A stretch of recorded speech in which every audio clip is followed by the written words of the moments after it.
Don't think a few headlines can erase the shame you brought on this family. You were never one of us, Elena, and you never will be. If you've ever been dismissed just for choosing your own path, comment, "I've been there," and share your story below. The envelope was addressed to me, but the silence inside it was louder than anything they'd ever said.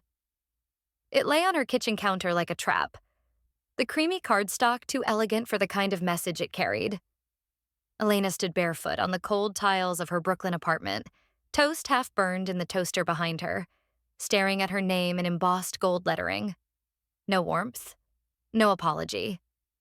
Just her name, as if it had been plucked from a contact list rather than a daughter's place in a family tree. She didn't open it right away. Instead, she poured herself a cup of coffee, fingers trembling just enough to make her spill a little on the countertop. She wiped it absently with a dish towel, then slid her thumb under the seal and unfolded the card with surgical precision. "You are cordially invited to the wedding of Camille Calloway and Benjamin Harrington," it read. No +1. No location details beyond the town. Southampton, obviously. No handwritten note. Not even a signature. Just the curated coldness of a family that always knew how to wield subtlety like a blade. Elena sat at the table, card between her fingers, and closed her eyes. She remembered the day her mother had ripped her acceptance letter to NYU in half with a quiet rage so practiced it didn't even look like rage. "You'll go to Yale," Linda had said. "Where your father and I went. Not some art school nonsense." Elena had chosen NYU anyway, and that was the beginning of the end. She rubbed her temples and exhaled. "Let me see it," Avery said from across the room, her voice sharp as she patted in with mismatched socks and a cup of oat milk. She snatched the invitation before Elena could protest. Her eyes scanned it. No guest line? They didn't even pretend to be civil. Elena shrugged. "It's not about civility. It's about control. Like always." Avery folded the card in half. "You're not going, right?" "I am." Avery blinked. "Seriously?" "It's not revenge," Elena said, reaching for her coffee again. "I just need to be there. See it. Let it pass through me so I can finally let it go."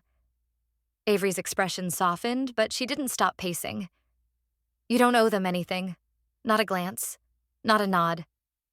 "No, I don't," Elena said quietly. "But I owe myself closure." There was a beat of silence, filled only by the hum of the fridge and the city noises creeping in through the open window. Avery sighed and dropped into the seat across from her. "I just hate that they still get to occupy space in your head." "I hate that too," Elena whispered. Her phone buzzed. Unknown number, one line of text. "Thursday dinner is still on, right?" "JR," she stared at it, a small crease forming between her brows. Avery leaned over. "New suitor I don't know about?" Elena smiled faintly. "Not exactly. Old friend." "Julian?" Elena didn't answer. Not right away. She typed back, "I'll be there." The name had disappeared from her lips years ago, locked away with so many other things that hurt too much to name. But somehow, he always knew when to reappear. She stood and took the RSVP card in her hand, reading the polite little box.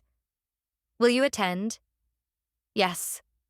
No emotion, no expectation, just bureaucracy and script. Elena checked the yes with a black pen and dropped the card into an envelope. It felt mechanical, but her pulse told a different story. "Still feels like walking into a war zone with no armor," Avery muttered, watching her. "I'm not going to fight." "Then what are you doing?" Elena held the envelope between her fingers and looked out the window toward the street. A delivery guy was hauling someone's lunch up the steps across the street. Life was always moving for everyone else. For her, this moment felt suspended. "I'm going to finish something." Avery stood and began gathering dishes from the counter. "At least tell me you're not going to that mansion alone." Elena didn't answer immediately. She folded the invitation, tucked it into a drawer, and turned back toward the hall. Avery raised an eyebrow. "You're going alone?" Elena glanced over her shoulder, voice calm, almost amused. Who said I'd be alone? They never imagined I could build something that didn't need their name.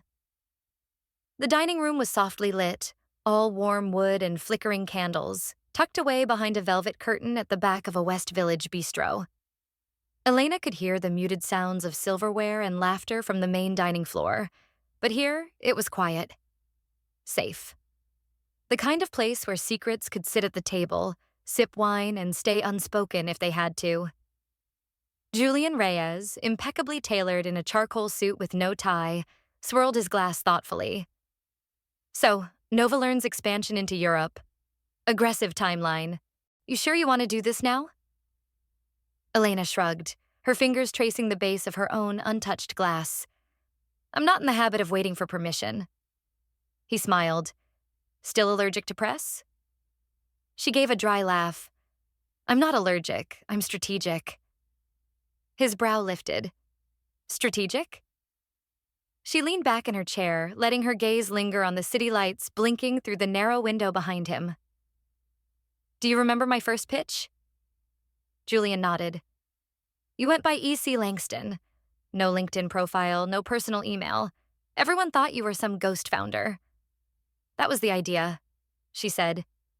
If they'd seen my real name, Calloway, they would have smiled politely, Googled my mother, and assumed it was a vanity project. Julian tilted his head. But you got funding. Because I didn't need the name. And because I had you. He smirked, but the compliment didn't land like a flirtation. It was respect, mutual, measured. I remember, he said after a moment. You wore a blazer 3 sizes too big and used Avery's tech background to deflect every question. Teamwork, Elena said, sipping her water. You believed in the idea before it was real. I believed in you before you did.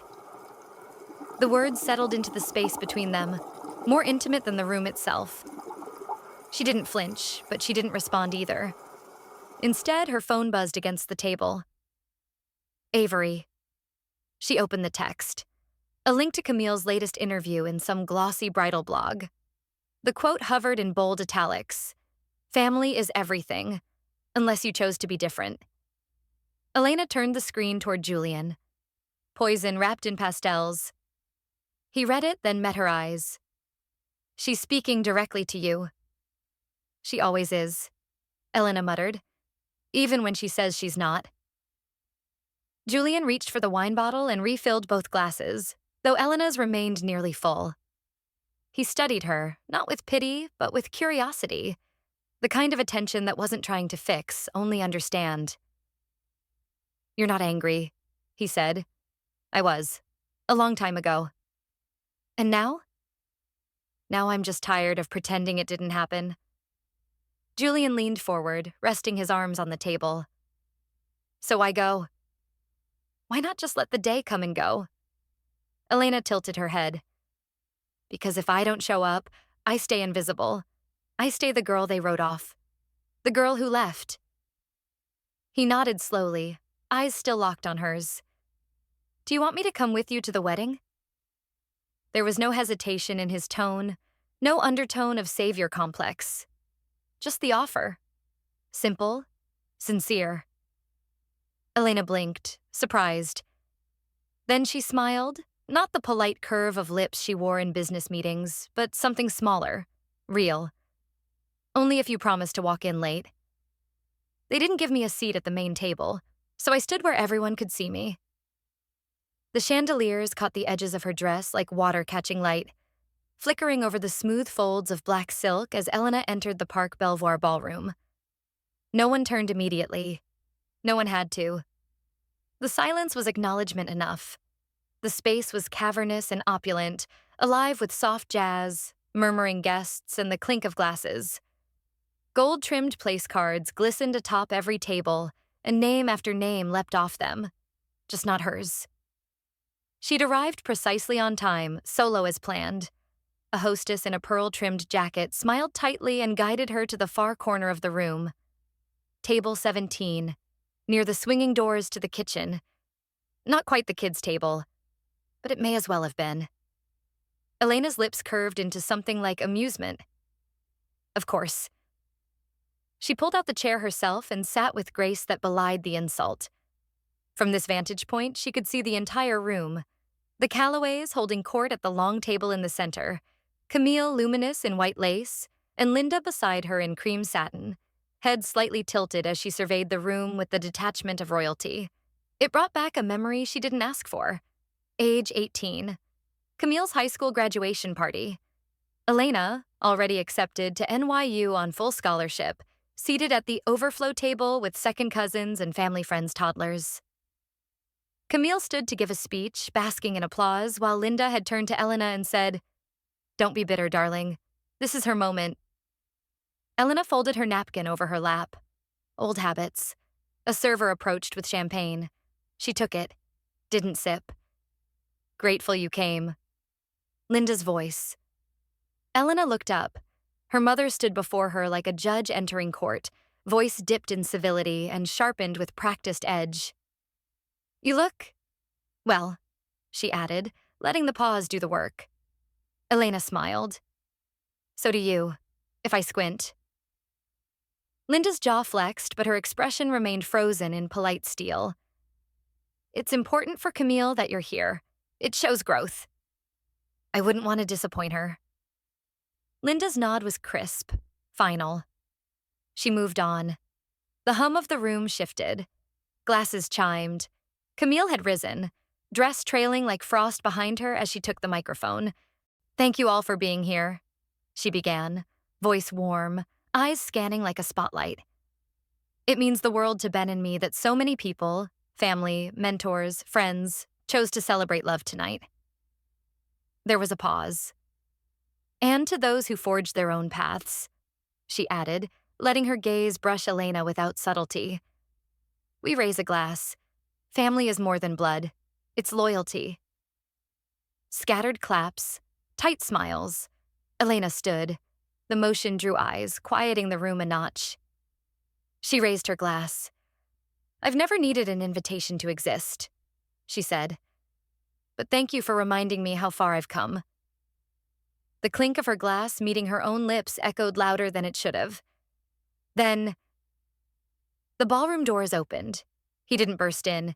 He simply walked. Calm, deliberate, silver watch glinting beneath the cuff of his dark suit. Julian Reyes, heads turned in waves, whispers rippled. "Is that Julian Reyes? NovaLearn?" Elena didn't move. She didn't smile. He walked past the long table, past Camille and Linda and every guest who'd spent a decade pretending not to know Elena existed. He walked to table 17, paused, and with a small grin he said, "Sorry I'm late, partner."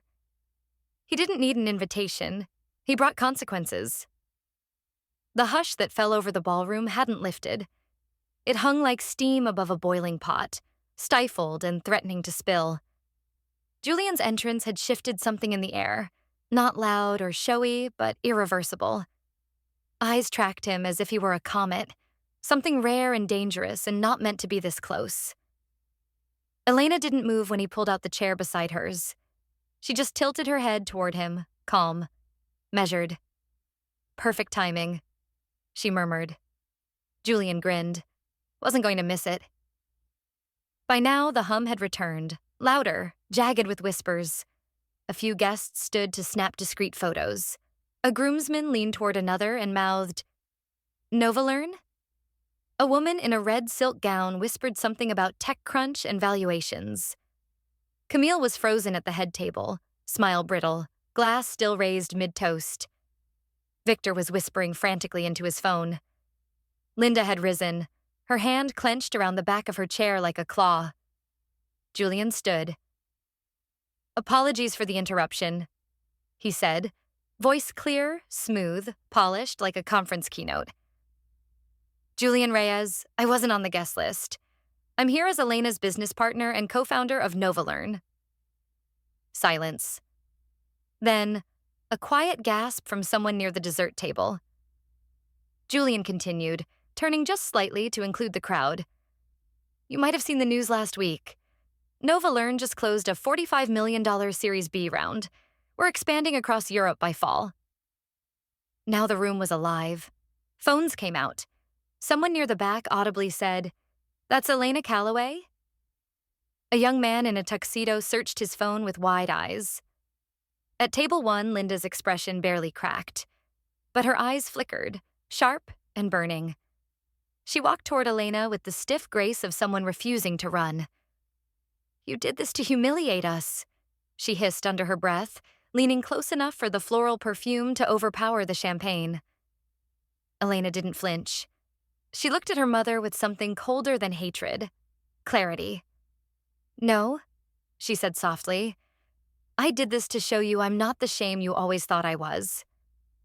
Linda opened her mouth, but Julian stepped closer, casually placing a hand on Elena's chair. Quiet support. Unspoken declaration. Camille's voice broke through from across the room. "Wait."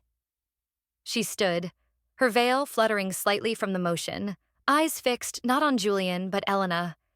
Her tone was cracked glass. "She's the reason the firm dropped our campaign?" The murmur in the room stopped again. Hard silence. Victor looked up sharply. "What?" Camille's face paled. "Hathaway Capital. They said their investment priorities shifted last minute. They moved all discretionary funds to—" Her voice faltered, eyes darting to Julian. "To NovaLearn." It wasn't just speculation anymore. It was confirmation. Julian didn't gloat. He simply nodded once. "Elena earned that funding," he said. "Your campaign wasn't aligned with our investors' new goals." Linda blinked, once, twice. The chandelier light no longer sparkled in her expression. The cameras weren't on Camille anymore. They were on Elena. "They only wanted me back when I was no longer theirs to claim." The cool night air on the terrace was a reprieve, a boundary drawn in moonlight and silence. Elena leaned against the stone balustrade, fingers curled around the stem of a half-empty champagne flute. Inside, the celebration staggered on, but the pulse of the event had shifted. No one was watching Camille anymore. Footsteps clicked softly behind her. She didn't turn. "Elena." Her father's voice was softer than she remembered, worn, not commanding. "I didn't know if I should come out." She took a sip, still not looking at him. "But you did." Victor joined her at the railing, leaving space between them.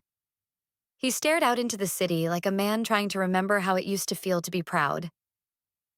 "I just wanted to say I'm sorry for not speaking up when it mattered." She tilted her head, eyebrows raised. "Which time? The day Mom called me a disgrace? The week you lost my letters? Or maybe when you watched her tear up the NYU letter and said nothing?" He closed his eyes for a moment. "I thought it would be easier if you didn't come home. That's what I told myself. Easier than watching you fight her every day." Elena let out a soft laugh, low and brittle. "So you chose easy over right." Victor said nothing. She turned to face him then. "I needed you. Not your approval, not your silence dressed up as peace. Just you." He met her gaze and for once didn't look away. "I see that now." Behind them, the glass doors slid open. Linda stepped into the night, elegant, stiff as armor. "Victor," she said sharply, "it's almost time for the photos." Then her eyes met Elena's. "We only wanted the best for you," she said, brittle smile forced into place. Elena shook her head. "Number, you wanted the best version of you, wearing my face." The words fell heavy in the air, not shouted, not spit, just placed, like a truth she'd rehearsed too many times to forget. Linda's expression faltered. Inside the ballroom, Camille stood framed in light, bouquet limp at her side. She wasn't looking at the photographer. She was watching them, watching the moment she was supposed to own slip away without protest. The bride eclipsed, not by scandal, but by silence. Victor cleared his throat. "Still," he said softly, "it would mean a lot if you stayed. Just for the photo. One picture." Elena set her glass down on the railing and turned fully toward them. I already took mine, she said, 10 years ago, when I walked away. She didn't wait for a response. As she stepped back inside, Julian caught her eye from across the room. He didn't wave or smile. He just stood there, quietly steady, waiting. I wasn't invited to sit at their table, so I built my own. The sky blushed over Manhattan, streaked in orange and lavender as the day exhaled its last warmth. Elena sipped her espresso at the rooftop cafe, her legs crossed, back relaxed. Not in defiance this time, but comfort. Around her, the city pulsed without apology, and for the first time in years, she didn't feel like she was sprinting just to catch up. Julian sat across from her, jacket off, sleeves rolled, fingers dancing around the edge of his glass. The easy breeze tousled his dark hair, and his eyes were quiet fire. Curious, never pushing. Elena, he said, I spoke to the board this morning. They're fully behind the expansion. Singapore, Berlin, and maybe Cape Town by next quarter. She smiled without effort. I remember when we couldn't even afford a second whiteboard. You kept that one, he noted. It squeaks, she shrugged. Keeps people humble. He chuckled, eyes dipping down for a beat before lifting again. There's something else. The Foundation's Tech Gala, next Friday. They're honoring you. Innovator of the Year. Elena blinked. Me? Why? Because you turned a ghost town into a beacon, Julian said simply. And because it's about time. Her phone buzzed. A text from Avery lit up the screen. Avery, you're trending again. They're calling you the comeback queen. I'm both insulted and proud. Elena laughed aloud. Avery thinks she invented my resilience. Julian tilted his head. Didn't she? She lent me her laptop. That's not quite the same. A second notification popped up. Elena's thumb hesitated before she opened it. An email marked urgent. Subject: TEDx invitation when home isn't a place. Her breath caught, but she didn't flinch. The title hit like a ripple, not a wound. She tapped the screen off and set it aside. Julian studied her for a moment. You okay? I'm good, she said. Then softer. It was never about proving them wrong. It was about proving me right. The golden light settled over her features like applause. Will I see you at the gala? He asked, voice unassuming but edged with hope. Elena smirked, leaned back and let her hair catch the wind. Only if you arrive fashionably late. The sun dipped lower, and behind her calm, the world continued to shift. This time, on her terms. The lights at the Metropolitan Tech Foundation Gala shimmered like 1,000 distant stars, refracted through crystal glasses and the soft rustle of evening gowns. Elena Calloway stood at the edge of the main hall, half in shadow, watching the movement of a world she once thought was closed to her. This time, her name was printed in gold foil on the program. Keynote speaker, Elena Calloway, co-founder and CEO, NovaLearn No Omissions. No disguises, no borrowed prestige. Julian approached with 2 glasses of champagne, handing her one without a word. His tuxedo fit like quiet armor, but his smile remained easy. They've already Googled you twice, he said, nodding at the table of finance editors near the front. You're a hit. She took a sip. That's their job. And yours, he said, is to enjoy it. Elena glanced around. People who had once sat at her parents' dinner parties were now elbowing each other, trying to get a better look. A man who once called her Camille's shy sister was now whispering her achievements to his wife as if discovering a secret. Julian noticed.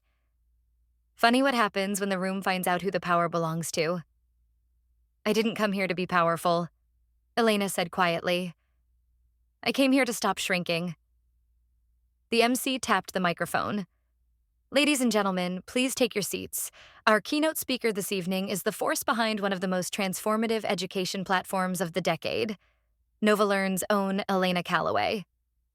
The applause began like polite rain, then crescendoed as she stepped onto the stage.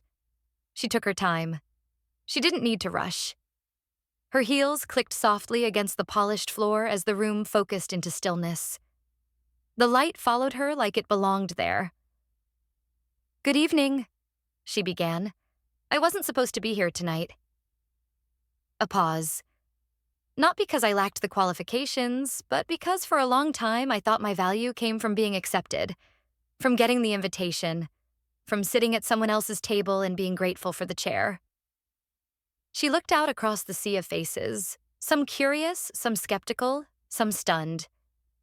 But then I stopped asking for a seat. I built one. Scattered claps, murmurs, a nod from the far end, one of the MIT directors who had initially dismissed her first funding deck.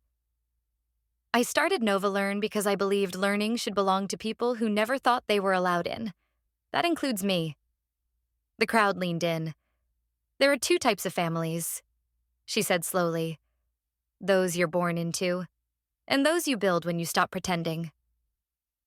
Julian, from the edge of the ballroom, held her gaze, steady, proud. "And to the ones who made me believe I was never enough, thank you. You taught me to grow in silence, but I'm done being silent." The room erupted. Not a polite applause this time, but a standing ovation. She bowed slightly, not out of humility, but completion. Backstage, as she stepped down from the spotlight, her phone vibrated again. This time, it wasn't Avery. "Mom, we saw the stream. Your father and I didn't know. You could have invited us." Elena stared at the message. She thought of the wedding, of the invitation that arrived with no warmth, of Camille's smirk, of the years no one called, the birthdays missed, the acceptance letters torn, the silence that said, "You don't matter." And she thought of the standing ovation she hadn't asked for, but earned. She didn't reply, not out of anger, but clarity. Julian met her just outside the balcony doors. "You did it," he said. "I didn't do it to prove anything," she replied.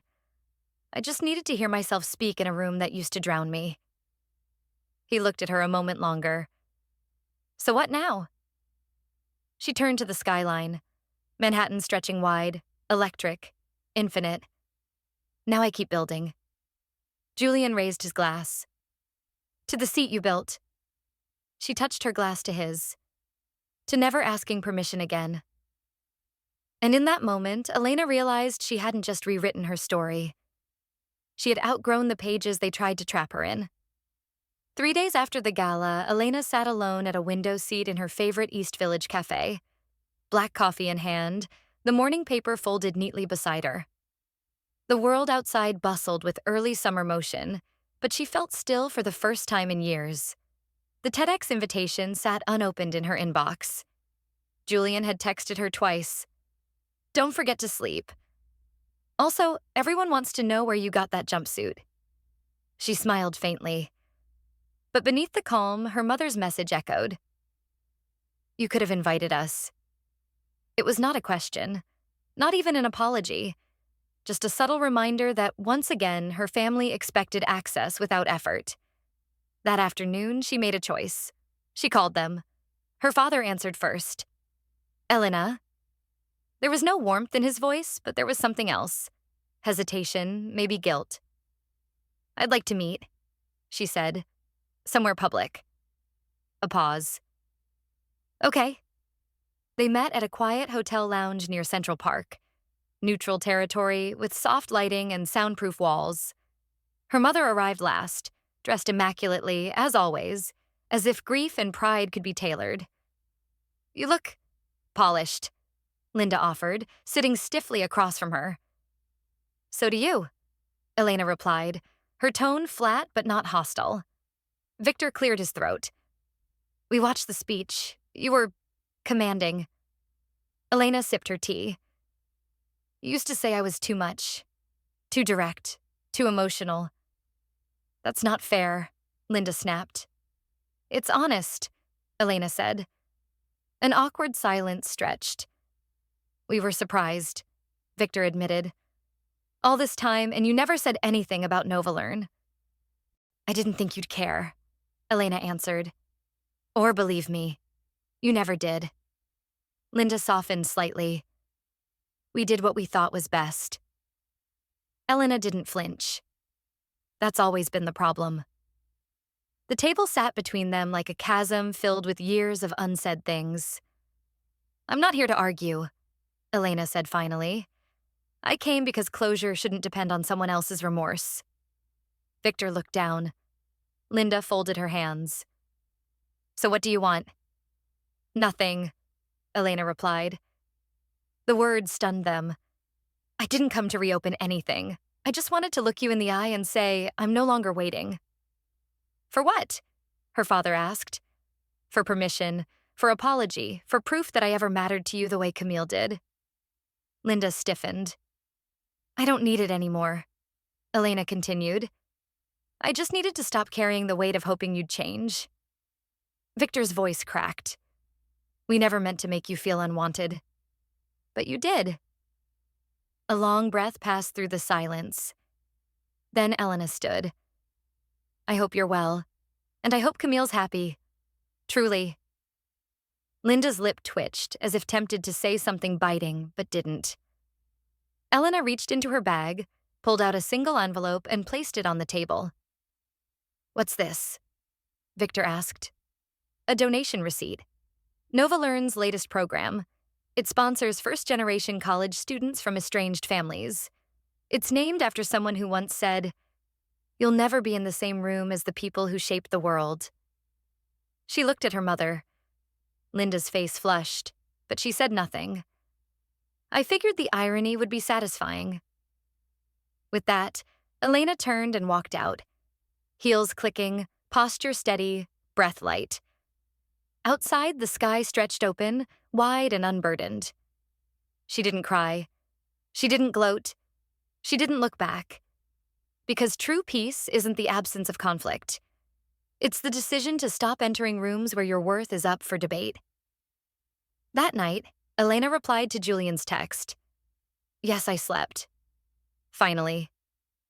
He replied with a single line. You sounded like someone who doesn't owe anyone anything. She smiled, curling up in her reading chair with a fresh mug of tea. On the table beside her, the TEDx invitation blinked on her screen. Waiting. This time she opened it and hit accept.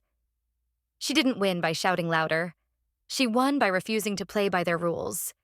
In a world that once told her she wasn't enough, Elena built a seat that no one could take from her, and sat in it without asking.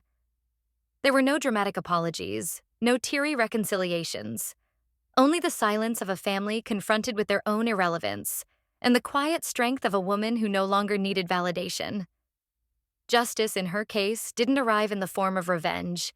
It arrived in the form of respect she no longer had to beg for. Because when injustice is met with unwavering courage, the final verdict can echo through a lifetime. So maybe it's not about returning to where you were exiled, but about rising so high that exile becomes irrelevant. Perhaps the real victory is realizing you don't owe anyone your success, especially those who once tried to erase your name from their story. No wall of lies can stand forever against the tide of truth.